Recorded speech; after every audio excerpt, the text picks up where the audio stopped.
Buenos días a todos. Y yo también me quería sumar al agradecimiento al doctor Ormaeche y a la sección para haberme invitado a dar esta charla que me gusta mucho, pero reconozco que a veces pues, nos resulta difícil saber hasta dónde llegar, ¿no? Y hasta dónde profundizar, porque no es una charla fácil, es todo un reto. Vamos a empezar con ella. No sé cómo pasar. Bueno, pasamos con la mano y ya está. Bueno, vamos a intentar ver dentro de las posibles taquicardias supraventriculares, ver un mecanismo de reentrada habitualmente, ¿no? Y ese mecanismo de reentrada pues, tiene diferentes posibilidades dentro de la aurícula y de la unión aurículo-ventricular. Y vamos a ver con las diferentes maniobras y dentro del estudio electrofisiológico que podemos hacer, qué tipo de taquicardia se puede tratar. Desde el punto de vista clínico tenemos unas ideas de qué es lo más frecuente, siempre es importante saberlo en medicina, ¿no? Que lo más frecuente es lo más frecuente. Y dentro de las taquicardias supraventriculares con QRS estrechos regulares, pues el 60% aproximadamente son taquicardias intranodales, el 40% debidos a una vía accesoria y tan solo el 5 o 10% máximo una taquicardia auricular. Desde el punto de vista diagnóstico, yo creo que los electrofisiólogos nos tenemos que olvidar también, aparte del estudio en sí, pues también analizar el electrocardiograma. Y yo creo que esto es muy importante. Y muchas veces, bueno, pues empezamos jugando e intentando averiguar a ver si lo conseguimos localizar una onda P, ¿no? Y en qué nivel está. Entonces, dependiendo de si conseguimos identificarlas y de qué nivel están, podemos ver que la onda P está dentro del QRS, o sea, en ese caso no se vería nada, o al final del QRS, en el cual, pues, una pequeña muesca al final del QRS modifica la formación de ese QRS, con lo cual se trataría probablemente de una intranodal. Si la onda P la conseguimos identificar ya un poquito más retrasada a nivel del segmento ST, probablemente sea una taquicardia por una vía accesoria. Y si la taquicardia es claramente más retrasada y está más cerca de la R del QRS siguiente que del QRS previo, pues probablemente sea una taquicardia auricular. Esto nos permite diferenciar dos tipos de taquicardias, las taquicardias con RP largo y las taquicardias con RP corto. Las taquicardias con RP corto, que son las más frecuentes, habitualmente son debidas a una taquicardia nodal típica, bien por bajada a través de la vía lenta y subida a través de la vía rápida, o bien a través de una vía accesoria, mientras que las taquicardias con RP largo son debidas a una taquicardia nodal invertida, baja por la vía rápida y sube por la vía lenta, o por una vía decremental con tipo Cumel, una vía accesoria de tipo con conducción decremental, o por una taquicardia auricular. Aquí tenéis un ejemplo, por ejemplo, de una taquicardia en la que podemos ver, y relativamente de una forma sencilla, la onda P cómo se inscribe a nivel del segmento ST. Esta onda P sugiere que se trata de una vía accesoria. Si consiguiéramos además ver que la taquicardia conduce en ocasiones con QRS estrecho, en ocasiones con bloqueo de rama, y cuando ese bloqueo de rama la taquicardia es más lenta, pues también nos diría que iría a favor de una taquicardia por una vía accesoria de ipsilateral al bloqueo de rama. Pero bueno, eso es relativamente poco frecuente, aunque durante el estudio, como veréis, lo podemos ver más a menudo. Y por último, esto sí que es útil desde el punto de vista electrocardiográfico, taquicardias que van entrando y saliendo, pues taquicardias recurrentes, hay que analizar siempre el inicio, si lo conseguimos ver, y el final, es muy importante. Si en el ejemplo como el que le estáis viendo vemos que en el final de la taquicardia acaba con una onda auricular, con una onda P, podemos decir que esa taquicardia no se trata de una taquicardia auricular. No sabemos si se trata de una taquicardia intranodal invertida o si se trata de una taquicardia por una vía accesoria, pero desde luego, terminando con una onda P, no es una taquicardia auricular. Y pasamos ya al estudio electrofisiológico. Yo creo que el estudio electrofisiológico es muy importante tener una rutina, siempre hacer el estudio electrofisiológico de la misma forma. Y así tendremos pocas probabilidades de que se nos olvide algo, ¿no? Que se nos pase algo, eso es muy importante. Y luego tenemos que conocer las maniobras que podemos utilizar durante el estudio electrofisiológico, porque si no las conocemos, evidentemente, no las usaremos. Pero además es que no vale con conocer una, porque ya veréis luego las limitaciones que todas tienen, ¿no? Y las limitaciones son amplias, ¿no? Primero porque hay taquicardias que son muy irregulares, con lo cual muchas maniobras no se pueden usar. Otras veces son taquicardias que son no sostenidas, con lo cual no nos permiten utilizarlas tampoco. Hay ocasiones en que cuando hacemos una maniobra, la taquicardia se para continuamente. Y a veces esto también nos causa incomodidad a la hora de realizar el estudio.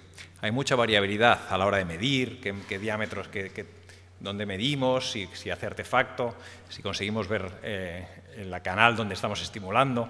Eso a veces limita también la medición y la interpretación de las maniobras. Otras ocasiones hay maniobras que tienen valores que se solapan y que hay veces que es una cosa y otras veces que es otra, y en cambio la medición puede ser la misma, ¿no? O sea que no siempre son completamente específicas. Luego muchas se basan en la obtención de un buen GIS, y hay veces que el registro de GIS no es fácil. Y hay veces que también varían dependiendo de dónde está el problema, de cuánto de lejos estamos estimulando con respecto a dónde está el circuito, y esto es muy variable. Este es los settings que habitualmente nosotros utilizamos. Colocamos 2 catéteres de registro, un decapolar en el seno coronario y un tetrapolar en el GIS, que al mismo tiempo nos sirve para estimular el ventrículo. Si tenemos alguna duda, pues a veces podemos terminar de confirmar el diagnóstico con el catéter de ablación. Pero cuando anticipamos que el estudio va a ser complejo, o bien sospechamos varias vías, o sospechamos una taquicardia auricular, o sospechamos clínicamente taquicardia o vías accesorias que están en unas localizaciones atípicas, pues no paramos de utilizar otras maniobras como pueden ser catéteres multipolares, múltiples catéteres o incluso sistemas de navegación, ¿no? Desde el punto de vista diferencial, el diagnóstico diferencial, podemos hacer un diagnóstico diferencial con las taquicardias auriculares que es más sencilla que entre la intranodal y la vía accesoria. Algo más sencilla, al menos. Algo más sencilla porque nos permiten descartar la taquicardia auricular, sobre todo las maniobras negativas. ¿Y qué nos permite descartar una taquicardia auricular? Bueno, pues como hemos visto anteriormente, cuando una taquicardia termina espontáneamente en una aurícula, sin que esa aurícula sea un extrasístole. O 100% tampoco, ¿eh? No penséis que 100% hay ninguna maniobra. Hay ocasiones en que el mismo efecto reflejo de un extrasístole ventricular, por ejemplo, puede hacer parar la taquicardia sin captura auricular, ¿no? Pero en general se considera una maniobra bastante específica, no 100%. Y hay algunos extrasístoles, como decía, algunos extrasístoles que terminan la taquicardia sin capturar la aurícula, ¿eh? Eso también puede ocurrir. Sin embargo, sugiere una taquicardia auricular cuando nosotros estimulamos el ventrículo y tenemos disociada completamente la aurícula. No estamos capturando la aurícula y la taquicardia sigue en la aurícula, mientras que nosotros estimulamos el ventrículo a una frecuencia más elevada. A veces cuando eso ocurre y paramos de estimular, o a veces también cuando la capturamos, la respuesta en la taquicardia auricular suele ser lo que llamamos un VA-AV. Hay 2 aurículas entre medias de 2 ventrículos y eso quiere decir que algo está reentrando en la aurícula y que no participa directamente el ventrículo. Cuando vemos un bloqueo, un tipo de bloqueo, sobre todo un MOVIS 1, un tipo Benkeback, es más probable también una taquicardia auricular. Y cuando encontramos una activación auricular diferente durante taquicardia que durante la estimulación ventricular, siempre y cuando no sea una vía izquierda, pues también será probablemente una taquicardia auricular. Sin embargo, cuando hacemos el diagnóstico diferencial entre intranodal y vía accesoria ya no es la cosa tan sencilla. Y sobre todo cuando la vía accesoria es una vía accesoria de una localización septal. Ahí ya la cosa nos complica. ¿Qué podemos hacer? Bueno, pues podemos hacer diferentes cosas. Podemos inducir taquicardia y observar las características de la taquicardia y realizar una serie de maniobras diagnósticas. Antes de realizar estas maniobras diagnósticas vamos a analizar la taquicardia. Vamos a ver qué relación entre las aurículas y los ventrículos hay. Si hay más aurículas que ventrículos, o si hay más aurículas que ventrículos. Si hay más ventrículos que aurículas, pues probablemente no se trate de una vía accesoria. Podemos descartar una vía accesoria, porque para que haya una vía accesoria y una taquicardia por una vía accesoria tiene que haber una aurícula y un ventrículo. Si el intervalo VA más corto es menor de 70 milisegundos, pues probablemente también podemos descartar que sea una vía accesoria. Son maniobras relativamente útiles y prácticas. Hemos visto la secuencia auricular y la terminación espontánea en aurícula, que también descarta la taquicardia auricular. Y igualmente que cuando veíamos el bloqueo de rama, si el bloqueo de la taquicardia era más lenta, cuando hay bloqueo de rama y el VA se alarga, pues podemos confirmar en este caso que se trata de una vía accesoria.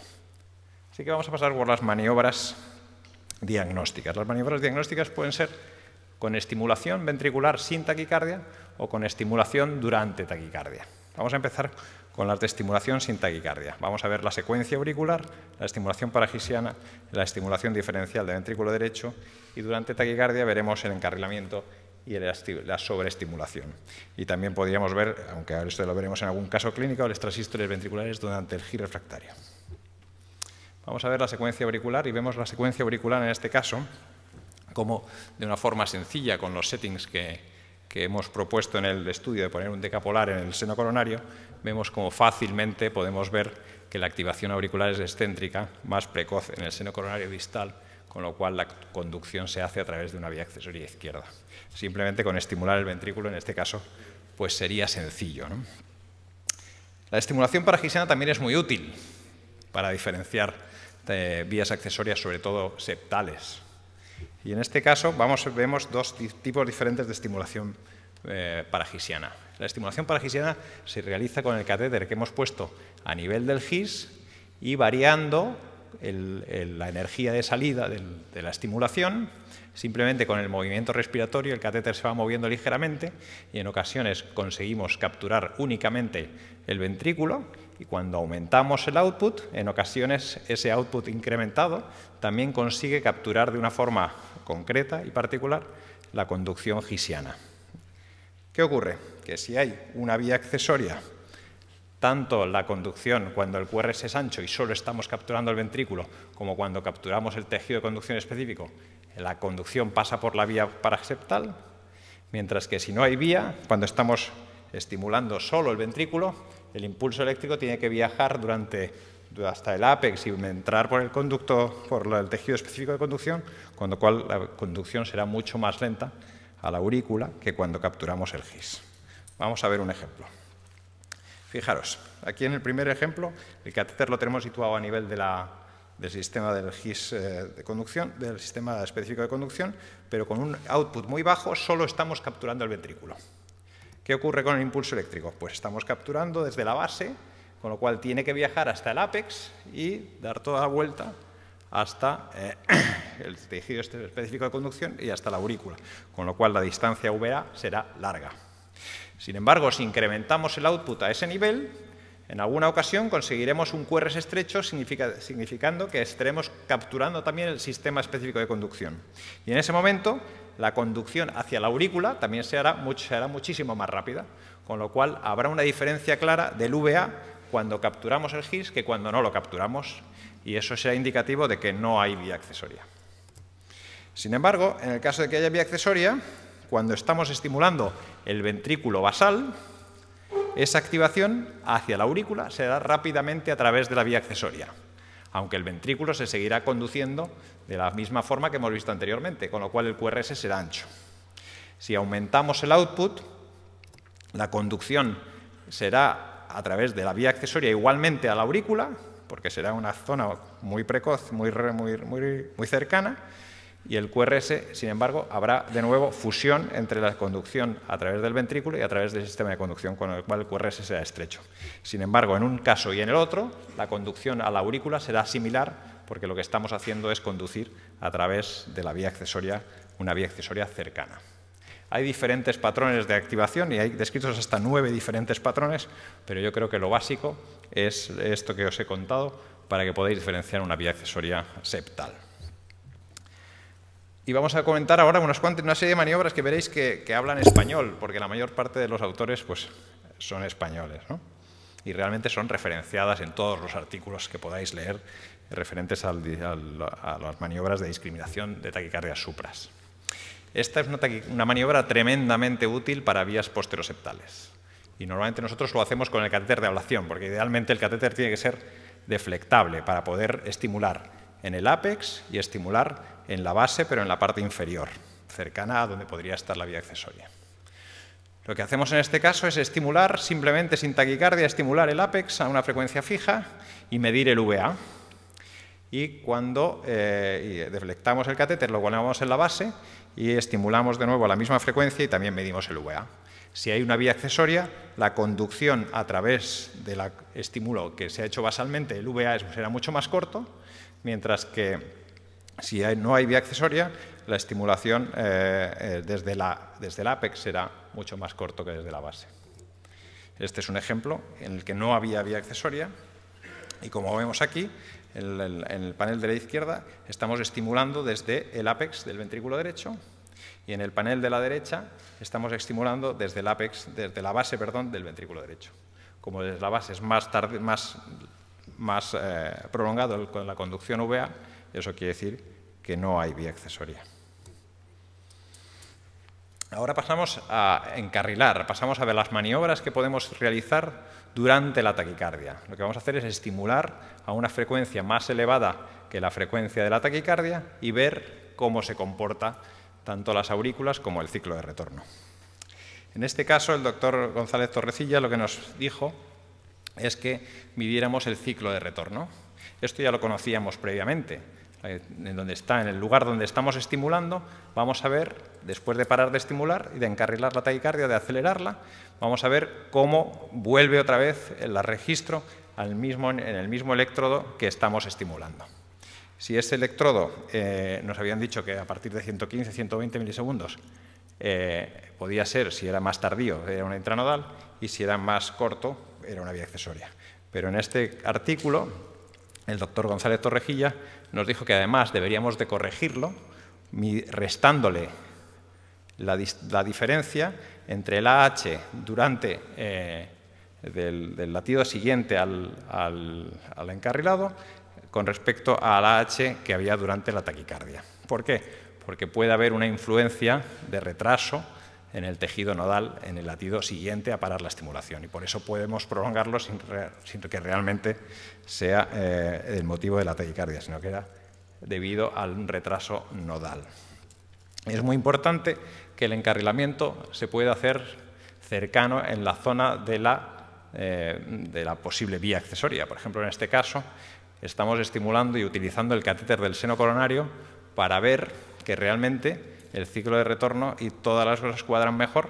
¿Por qué? Porque tenemos el seno coronario en una vena, con lo cual estamos estimulando el ventrículo izquierdo a través de la vena del seno coronario, con lo cual las mediciones son mucho más exactas si estamos haciendo las mediciones en una zona basal del ventrículo y sobre todo en una zona basal cercana a donde se sitúa la vía.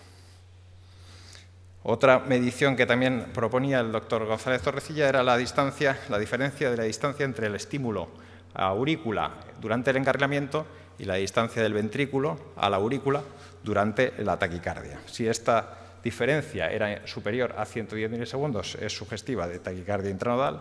Si es inferior a 110 milisegundos, es sugestiva de vía accesoria. Y si todavía es mucho más corta, menor de 50 a 30 milisegundos, pues probablemente se trate de una vía septal, ¿no?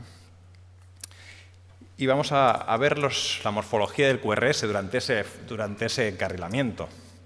Es muy interesante ver cómo, cuando estamos encarrilando la taquicardia, el QRS puede tener diferentes morfologías.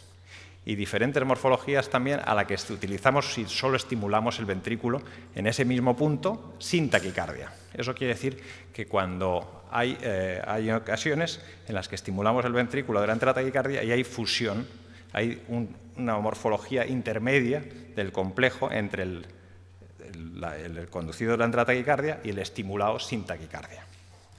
Esto ya nos lo mostró el doctor Ormaeche hace muchos años y veíamos un ejemplo muy bonito que publicó en este paper, en el que en el panel de la izquierda veis cómo estimulando, encarrilando en diferentes frecuencias, el QRS estimulado tomaba diferentes morfologías. Fusión progresiva y diferente completamente al que se producía cuando estimulábamos el ventrículo en el mismo punto sin taquicardia. Ya no era encarrilado, sino solo estimulando, como es en el último de abajo. Mientras que en la situación de una taquicardia intranodal, como en la derecha, veis que en diferentes ciclos del encarrilamiento y también en la estimulación desde ese mismo punto, la morfología del QRS es exactamente la misma. ¿Y eso por qué se produce? Porque lo que está ocurriendo es que nosotros, para llegar desde el punto de vista del encarrilamiento a penetrar en el circuito, tenemos que despolarizar todo el ventrículo, porque el circuito de la intranodal está muy lejos, mientras que el ventrículo participa en el circuito de una vía accesoria y es mucho más fácil que desde determinados puntos del ventrículo consigamos demostrar este tipo de fusión. Sin embargo, este tipo de fusión normalmente lo demostramos cuando estimulamos en una zona del ventrículo relativamente cercana a la vía accesoria. Si estamos muy lejos, también puede ocurrir que no consigamos ver esta fusión. O sea que no es una maniobra completamente específica, sensible, pero es bastante específica. Y en este contexto, este es los últimos artículos que les voy a enseñar, que son unos artículos muy interesantes de los grupos de Buxton y Miller. Lo que vieron es que en ocasiones, cuando nosotros intentamos realizar un encarrilamiento, la taquicardia a veces se para.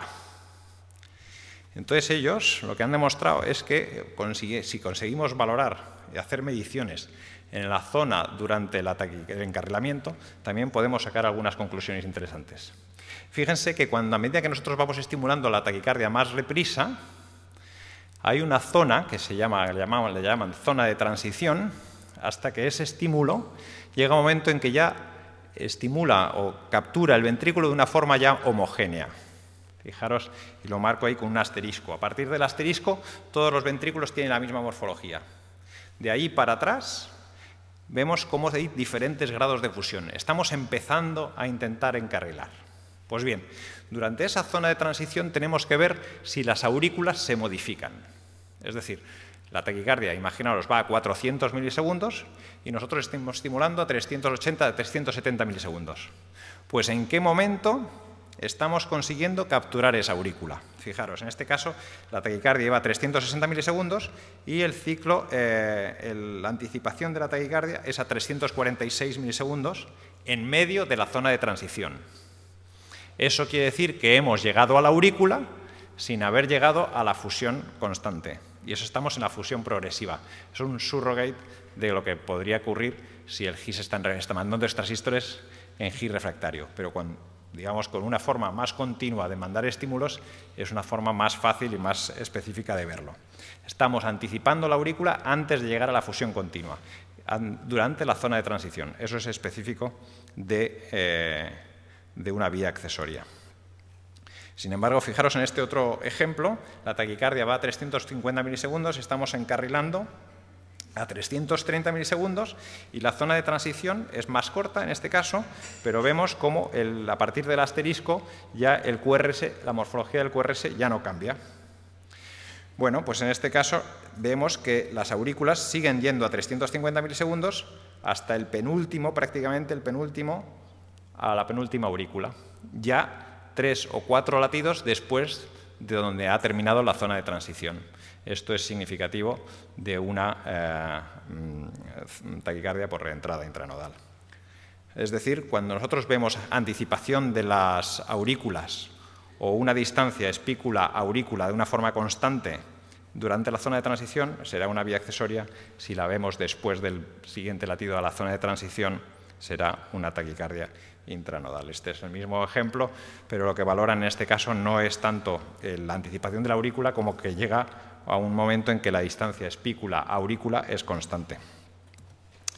Así que, en resumen, hay que tomarse su tiempo, hay que conocer y practicar, aunque nosotros veamos claramente de qué se trata o de cuál es el mecanismo de una taquicardia, pues probar a poner en práctica algunas de las maniobras que hemos visto para no olvidarlas, porque si no, en el momento en que realmente las necesitemos no las conoceremos, y pasarlo bien. Yo creo que eso es lo más importante.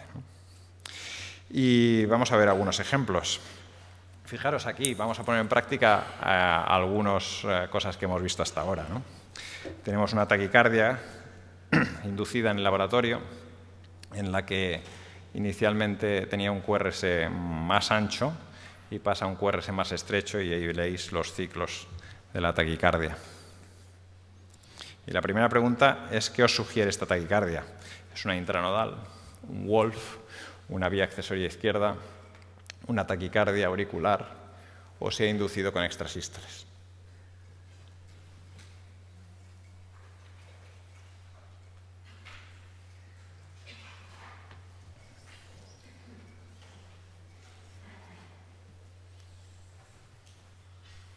Votamos.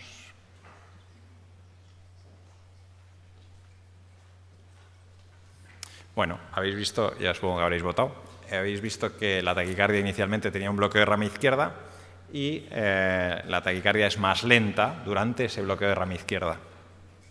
Con lo cual, pues evidentemente la habéis acertado la mayoría, es una taquicardia por una vía accesoria izquierda. ¿Por qué? Porque la taquicardia se ha enlentecido durante el bloqueo de rama. Eso quiere decir que eso se enlentece a través de la conducción de una vía ipsilateral al bloqueo de rama, ¿no? Vamos a ver este otro ejemplo. Aquí veis el registro de la superficie en los 3 primeros registros, el registro del GIS en los 2 siguientes y el seno coronario de proximal a distal en los últimos. Hay una taquicardia regular que termina con un extrasístole ventricular. Podemos sacar alguna conclusión con este registro. No es una taquicardia auricular, es una taquicardia intranodal, es una vía accesoria, se paró por casualidad o puede ser cualquier cosa.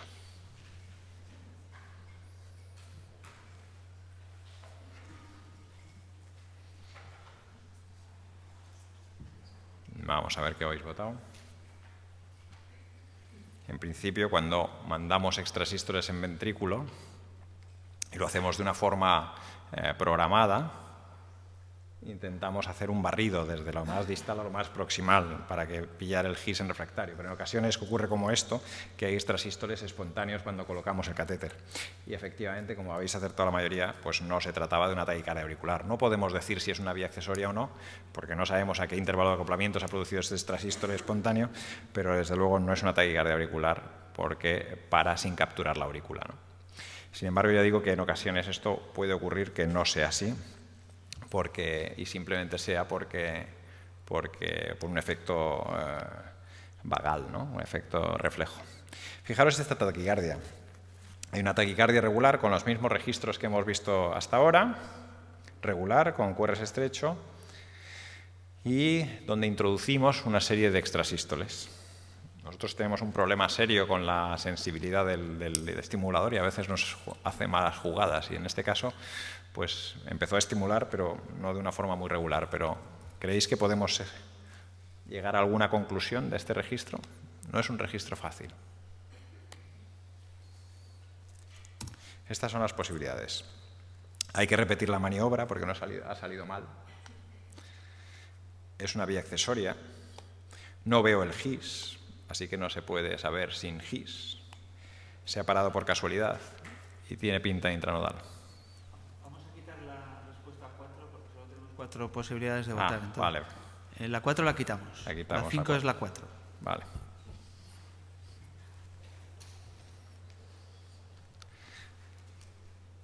Esta es una pregunta complicada, ¿eh?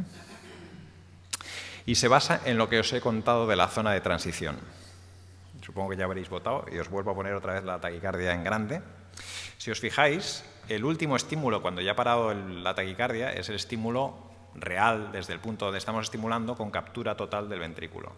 Mientras que si os fijáis, los 2 estímulos previos tienen cierto grado de fusión. El grado parece que una fusión progresiva, ¿no? En cierta manera. ¿Qué está pasando? Que con el primer latido que estamos en fusión, o sea, estamos en zona de transición, la taquicardia se ha parado. O sea, que hemos penetrado en el circuito en la zona de transición. Con lo cual, ¿qué quiere decir? Pues que era una vía accesoria, efectivamente. 2. ¡Hola! Tremendo. Muy bien. Vale. Y por último, 2 minutos, yo creo que con esta y con otra más, si queréis, paramos. Esta es una maniobra de estimulación diferencial entre el ápex y la base del ventrículo derecho. Y fijaros, en el ápex la distancia entre la espícula aurícula es 102 milisegundos y la base es 66 milisegundos. Podemos decir que hay vía accesoria. Realmente es una maniobra muy útil y muy práctica. Sí, no lo puedo saber. En la base se captura la aurícula. Eso es una cosa que tenéis que tener cuidado, porque en ocasiones estamos capturando la aurícula y en la estimulación paragisiana ocurre lo mismo. Estamos en una zona tan proximal que tenemos que estar seguros de que no estemos capturando la aurícula, sobre todo cuando utilizamos energías elevadas, ¿no?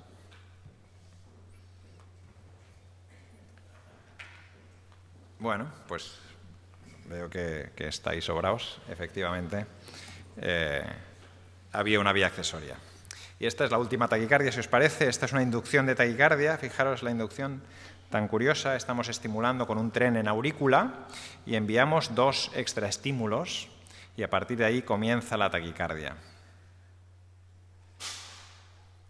Hay un QRS con una morfología un poquito diferente y no vemos muy brillantemente el GIS a partir de que empieza la taquicardia. Esto ocurre en muchas ocasiones, ¿no? Tenemos un GIS estupendo, pero cuando empieza la taquicardia dejamos de ver el GIS. Esta inducción de taquicardia, como hay más aurículas que ventrículos, creo que es una taquicardia auricular. La segunda opción es que es una intranodal atípica. No es una vía accesoria o tengo que estudiar más. Esto es una pregunta tipo examen de acreditación, ¿eh? O sea que vamos a ver si lo conseguís.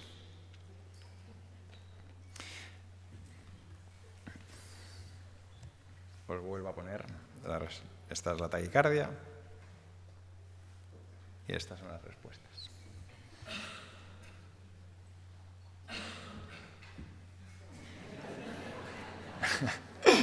Bueno, yo creo que esa es una buena conclusión, ¿eh? Hay que estudiar más y hay que ponerle en práctica lo que se estudia, ¿eh? Pero la otra respuesta está muy bien, no es una vía accesoria. Bueno, yo os digo lo que era una taquicardia intranodal con doble bajada, pero lo que podemos decir en este caso es que no es una vía accesoria, eso es lo importante. No podemos con ese inicio solo saber si es una taquicardia auricular o es una intranodal, pero podemos descartar una vía accesoria. Así que muy bien y muchas gracias a todos.